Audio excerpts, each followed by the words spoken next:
Hello दोस्तों, welcome my YouTube channel. आप जो मेकअप देख रहे हैं, हमने ब्राइडल मेकअप का लुक क्रिएट किया है। बहुत इजी टू वे आप क्रिएट कर सकते हैं और आप इसे रिक्रिएट भी करें, और स्टेप बाय स्टेप हमने आपको इसमें बताया भी है। तो हमने सबसे पहले मॉडल का CTML किया है, उसके बाद हमने मेकअप स्टूडियो का प्राइमर लगाया है। ये ऑल टाइप स्किन प्राइमर है जो हर किसी को सूट करता है, हर किसी की स्किन को सूट करता है। और आप जैसे ब्राइडल का देख रहे हैं फेस की, थोड़ा सा इनका ना ड्राई फॉर्म में आ रहा है, तो ड्राई स्किन जैसा लग रहा है। एंड उसके बाद हमने इनका आई मेकअप से स्टार्ट किया है। तो सबसे पहले हमने इनको एक वाइट कलर का कंसीलर यूज़ किया है, और उससे हमने पहले आईब्रो के ऊपर और नीचे डिफ़ाइन किया है, जिससे हमारी आईब्रो इजीली मतलब शेप अप आ जाए। तो कई बार क्या होता है कि ऊपर नीचे होती है, अगर आप इस प्रोसेस से करते हैं तो उसमें ऊपर नीचे का चांसेस नहीं रहता है, कम रहता है।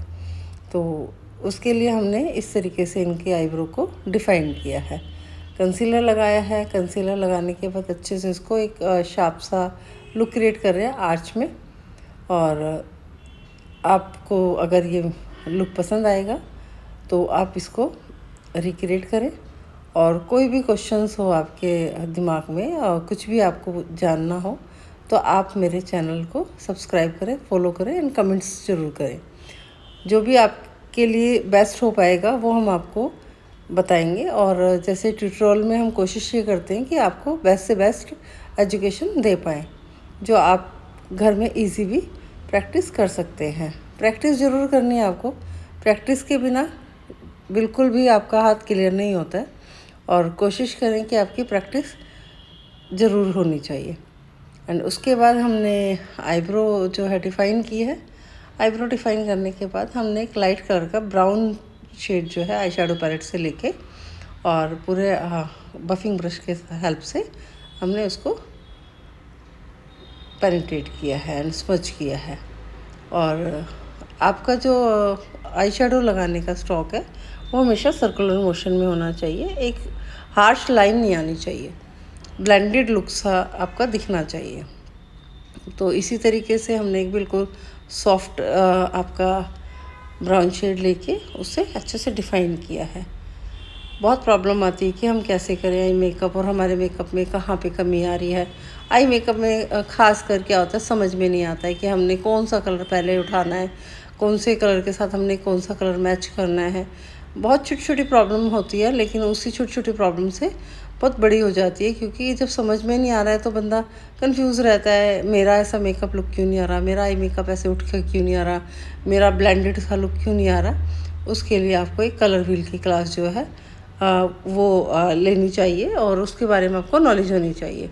देन उसके बाद एक डार्क कलर का ब्राउन शेड उठाया है। डार्क हमने जैसे बताया कि इससे अगर हम डार्क कलर का ब्राउन शेड उठा के उसके बाद हम स्मज कर रहे हैं पफिंग ब्रश के साथ, तो एक अपने आप ही गाइडलाइन क्रिएट हो जाएगी कट क्रीज के लिए। आप देख रहे हैं कि मतलब बिना कुछ किए ही सिर्फ एक हमने डार्क शेड उठाया है और उसको हमने ब्लेंड किया है बाहर से अंदर की तरफ स्ट्रोक देते हुए। तो आप देखिए कि अपने आप ही कितने अच्छे से एक गाइडलाइन आपको मिल जाती है इसमें। तो कोशिश करें कि लाइट से डार्क की तरफ जाएं। तो पहले आपका लाइट होगा, देन डार्क होगा। डार्क अच्छे से आपने समझ करना है। आपका ब्लेंडेड होना चाहिए, जब भी आप आई मेकअप करते हैं तो एक ब्लेंडेड इफ़ेक्ट आना चाहिए। उसके लिए आपने इस तरीके से आई शेडो को अप्लाई करना है, पहले लाइट देन फिर डार्क, उसके बाद आप उसको अच्छे से स्मच करेंगे तो एक गाइडलाइन आपके लिए क्रिएट हो जाएगी। तो मेरे साथ अक्सर क्या होता था कि मेरे को समझ ही नहीं आता था किस तरीके से मुझे आई मेकअप करना है, कैसे क्या करना है। तो एज ए बिगनर्स मैं भी बड़ी परेशान रहती थी, लेकिन धीरे धीरे क्लासेस ली, उसके बाद प्रैक्टिस की। प्रैक्टिस करने के बाद बहुत उसमें इम्प्रूवमेंट आई है। एंड उसके बाद फिर मैंने एक डार्क ब्राउन के बाद एक ब्लैक कलर का मैंने आई शेडो लिया, उसको बैक कॉर्नर से लेके अंदर की तरफ मैंने स्मच किया है। स्मच करने के बाद जैसे मैंने पिछली वीडियो में भी आपको बताया था कि डार्क शेड पीछे आईज़ में ज़रूर लगाना है और स्मच करना है, उससे आई थोड़ी बड़ी लगती है। मेरी मॉडल की आइज़ थोड़ी सी छोटी है, तो उसके लिए मैंने उनको बैक से डेप्थ देने के लिए, बड़ी दिखाने के लिए आइज़, मैंने उसमें ब्लैक कलर का आई शेडो लगाने के बाद उसको स्मच किया है। एंड उसके बाद मैंने हाफ कट क्रीज किया है और मैंने वाइट कलर का बेस फिर से लिया। उसके बाद मैंने हाफ कट क्रीज जो है डिफ़ाइन किया है। तो ब्राइडल को बहुत सटल सा मेकअप चाहिए होता है, बहुत ट्रांसपेरेंट सा चाहिए होता है। उससे चाहिए नहीं होता है कि मेरे को बहुत गॉडी मिले या मुझे कोई ये बोले कि यार मेकअप तो बहुत गॉडी लग रहा है। और आजकल सोसाइटी लुक में ना सटल मेकअप ही डिमांडिंग में है, तो कोशिश करें कि बहुत ज़्यादा गॉडी ना करें आई मेकअप, और एक अच्छा सा सटल सा लुक आप दें मॉडल को, ब्राइडल को।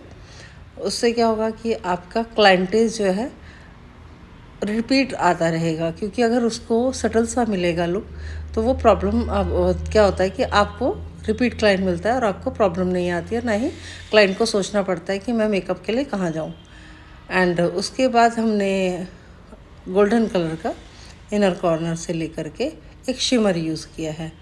हमने कोई ग्लिटर नहीं लगाया, हमने कुछ ग्लू नहीं लगाया, सिर्फ नॉर्मली ब्रश की हेल्प से ग्लिटर की जगह शिमर लिया है आई शेडो पैलेट से ही गोल्डन कलर का, और उसको हमने इनर कॉर्नर से मिड तक लेकर के डिपॉजिट किया। देन उसके बाद उसको ब्लेंड कर दिया। तो आप देख रहे हैं कि कितना इफ़ेक्टिव लग रहा है, कितना अमेजिंग लुक लग रहा है, कितना सुंदर लग रहा है। तो जो मोस्टली क्या होता था, मतलब समझ ही नहीं आता कि कैसे क्या करें। कभी ग्लिटर उठाते हैं, कभी ग्लू लाते हैं। आपके पास ग्लू नहीं है, ग्लिटर नहीं है, तो आप इजी वे में इस आई मेकअप को रिक्रिएट कर सकते हैं। और आप करके देखिएगा, आपके क्लाइंट्स का आपके लिए पॉजिटिव आएगा रिज़ल्ट कि मैम आई मेकअप तो बहुत ही सुंदर था, बहुत ही इफ़ेक्टिव था। और मतलब आपको क्लाइंट ना बड़ा खुश नज़र आएगा और हमेशा ही आपके लिए रेफरेंसेस देगा कि वहाँ से आई मेकअप कराइए, वहाँ से फेस मेकअप कराइए। उनका मेकअप बहुत सटल सा होता है, नेचुरल होता है।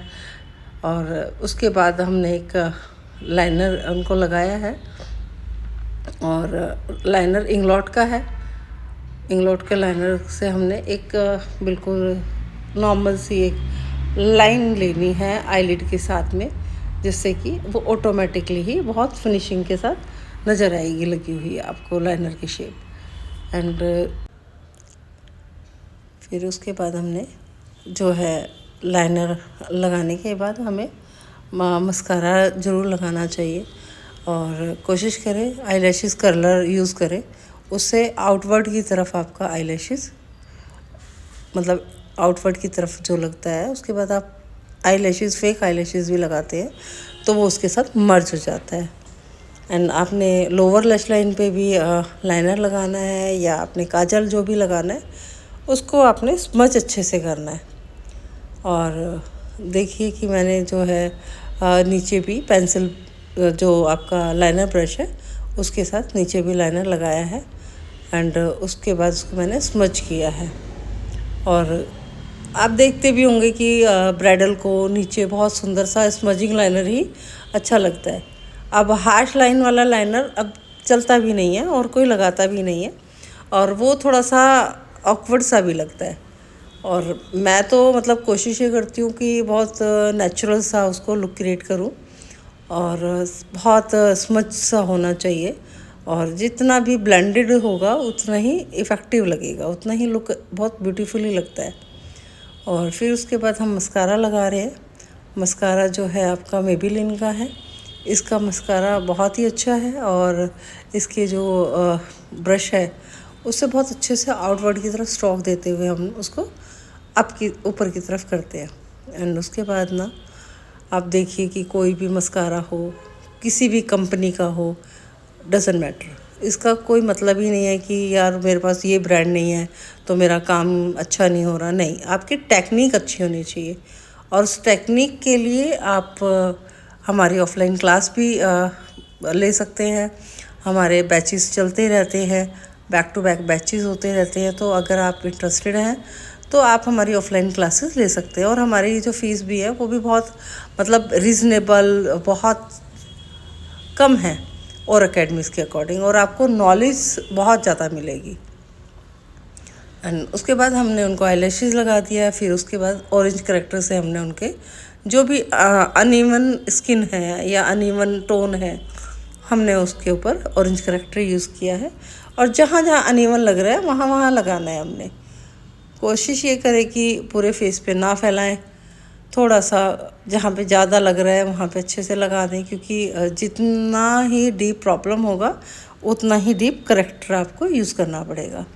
तो इसके लिए भी जैसे आप हमारी क्लासेस ज्वाइन करेंगे तो उसमें आपको अच्छे से सिखाया जाएगा, समझाया जाएगा, और आपको लुक क्रिएट करके दिखाए जाएंगे, आपके साथ हैंड्स ऑन प्रैक्टिस कराई जाएगी, आपका हाथ पकड़ के स्टूडेंट का जो है प्रैक्टिस कराई जाती है। बहुत एक फ्रेंडली एनवायरनमेंट है हमारी एकेडमी में। तो कभी भी मतलब बच्चे को ऐसा लगता नहीं है कि यार मेरे को नहीं आएगा। जो बच्चा ये कहता है ना मेरे को मैम क्या आ जाएगा, तो बस मैं यही बोलती हूँ कि बिल्कुल आ जाएगा, सब कर सकते हैं। जब मैं कर सकती हूँ तो सभी कर सकते हैं, क्योंकि अगर आप मेहनत करते हैं तो मेहनत कभी भी आपकी खाली नहीं जाती है।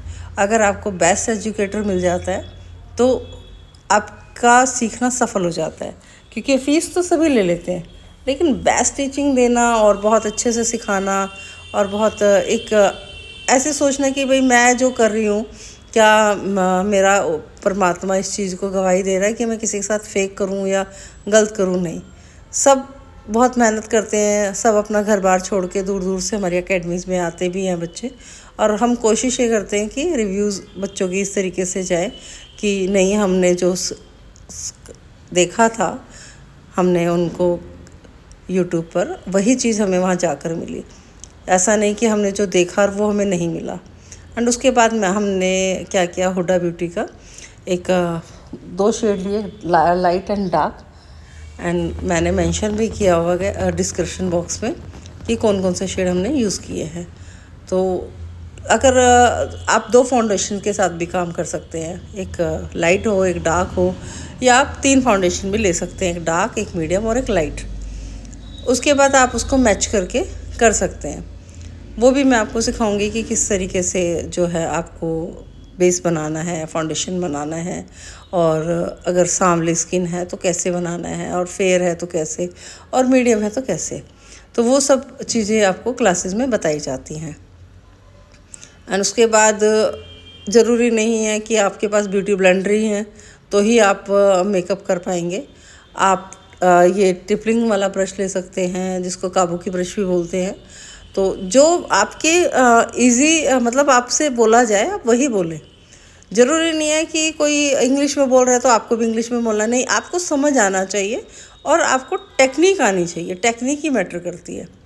एंड देखिए आप जैसे स्मॉल साइज़ जो का ब्रश जो हम यूज़ कर रहे हैं वो स्मॉल पार्ट्स के लिए यूज़ करें। अंडर आइज़ के नीचे स्मॉल ब्रश चाहिए हमें, ठीक है। उसके बाद हमें फेस के लिए थोड़ा बड़ा ब्रश चाहिए, और अगर हमें फाउंडेशन लगाना है तो उसके लिए जहाँ जैसा एरिया उसके अकॉर्डिंग हमने ब्रश यूज़ करना है। एंड उसके बाद स्प्लिंग ब्रश से हमने उसको अच्छे से ब्लेंड करना है, पेनिट्रेट करना है, और अच्छे से स्किन में अवसर हो जाता है। हुडा ब्यूटी का जो आपका फाउंडेशन है वो बहुत थिक होता है, तो हवा लगेगी तो सूख जाएगा, उसके बाद फटाफट आपने अप्लाई नहीं किया तो सूख जाएगा। तो मतलब बहुत बेस्ट है, बहुत अच्छा है, और कवरेज ना 100% है इसकी। लेकिन कोशिश ये करें कि आप उसको फटाफट अच्छे से यूज़ करें। और उसके बाद हमने एक टाटे ब्रांड का प्रोडक्ट है जो कंसीलर, वो हमने यूज़ किया है हाइलाइटर के लिए। और जैसा आपने देखा कि कंसीलर के बाद एकदम से कितना ही अमेजिंग लुक लग रहा है मैम का, और कितना ही ब्यूटीफुली जो है इन्हेंस कर रहा है। एंड उसके बाद हमने अच्छे से फिक्सिंग पाउडर लेना है, लूज़ पाउडर जिसको बोलते हैं, ले करके अच्छे से उसको हमने बफिंग ब्रश के साथ उसको पेंटेट करना है। एंड उसके बाद हमने कंटोर ब्रश के साथ कंटोर करना है, जो कि आपके फीचर्स को शार्प करे, इन्हेंस करे, और एक अच्छा सा लुक आपको दे। किसी का डायमंड फेस कट है, किसी का ओवल है, और किसी का राउंड है, और किस आपके फेस शेप में कौन सा कंटूर जाना चाहिए, ये भी बहुत बड़ा मैटर करता है कि आपको इस चीज़ की नॉलेज होनी बहुत ज़रूरी है कि अगर आपका रेक्टेंगल फेस है तो उसमें कैसा कंटूर होना चाहिए, राउंड है तो कैसा होना चाहिए, डायमंड है तो कैसा होना चाहिए, स्क्वायर है तो कैसा होना चाहिए। तो वो सब चीज़ें बहुत मैटर करती है, क्योंकि हमारे पास तो रियल में तो सभी तरह का क्लाइंट आता है, लेकिन जब हम मॉडल करते हैं तभी तो हम ऐसी मॉडल ढूंढते हैं, ऐसी मॉडल के ऊपर लुक क्रिएट करते हैं जो नेचुरली सुंदर होती है, जिनके फीचर्स नेचुरली शार्प होते हैं। लेकिन हमें तो रियल क्लाइंट पे काम करना है ना, तो हमें उसकी नॉलेज होनी बहुत ज़रूरी है। तो कंटूर किस तरीके से करना चाहिए, कितना शार्प होना चाहिए, और कैसे नोज़ को अगर पतली है तो उसको ठीक से कैसे हम डिफ़ाइन करके दिखा सकते हैं, एंड उसके बाद अगर थिक है तो उसको हम कैसे शार्प कर सकते हैं। वो छोटी छोटी बातें बहुत होती हैं जिसमें आपको नॉलेज होनी बहुत ज़रूरी है। एंड उसके बाद आपको ब्लश कैसे लगाना है, कहाँ तक लगाना है, किस तरीके से लगाना है, तो इस आपने ये भी देखना है। एंड ब्लशर आपने बहुत अच्छे से करना है, और ये चीज़ भी आपको क्लासेस में बताई जाती है कि ब्लश कहाँ तक करना है, किस तरीके से करना है। एंड उसके बाद हाइलाइटर कौन से पार्ट पे बहुत अच्छे से करना है और उसका क्या इफ़ेक्ट आता है, तो वो सब चीज़ें भी आपको बताई जाती है। जैसे हमने अभी हाइलाइटर यूज़ किया है मॉडल के फेस पे, ब्राइडल के फेस पे, एंड अच्छे से हाइलाइटर जो यूज़ कर रहे हैं चिक बोन पर, उसको इन्हेंस करेगा, आप मेकअप को बहुत इन्हेंस करेगा, बहुत अच्छा सा लुक देगा, बहुत ब्यूटीफुली लगेगा, बहुत सुंदर सा अमेजिंग सा लुक क्रिएट होगा। जैसे आप देख रहे हैं कि मैंने जैसे कंटूर किया, कंटूर करने के बाद फीचर्स बड़े शार्प हो गए हैं। नोज़ पे कंटूर किया तो नोज़ बड़ी शार्प सी हो गई है। एंड उसके बाद मैंने ब्लशर किया, ब्लशर से एक नेचुरली शाइन और ग्लो सा दिखाई देने लगा, पिंकिश पिंकिश टोन दिखाई देने लगा। एंड हाइलाइटर जो है बहुत अच्छे से आपको शाइन इफ़ेक्ट करता है, एक शाइनी लुक देता है। उसके बाद हमने एक लिपस्टिक ब्रश की हेल्प से उनके होठों पे जो है रेड कलर की लिपस्टिक रिकॉर्ड की या कलर बार की, कोई भी लिपस्टिक जो वाटरप्रूफ हो, आजकल वाटरप्रूफ का ही ट्रेंड है।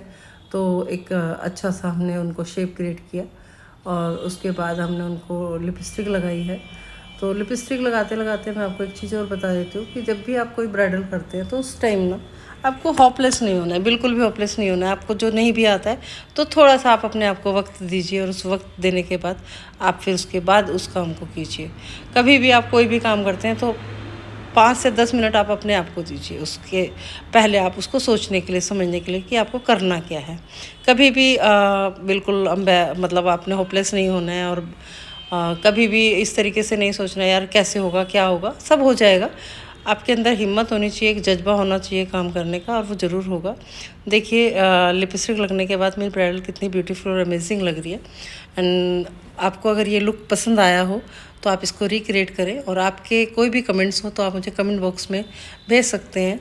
आपको उसका आंसर ज़रूर दूंगी, और कोशिश करूंगी कि आपको अच्छे से अच्छे ट्यूटोरियल जो है मैं देती रहूं, सिखाती रहूं, और इसी के माध्यम से। And thanks for the watching.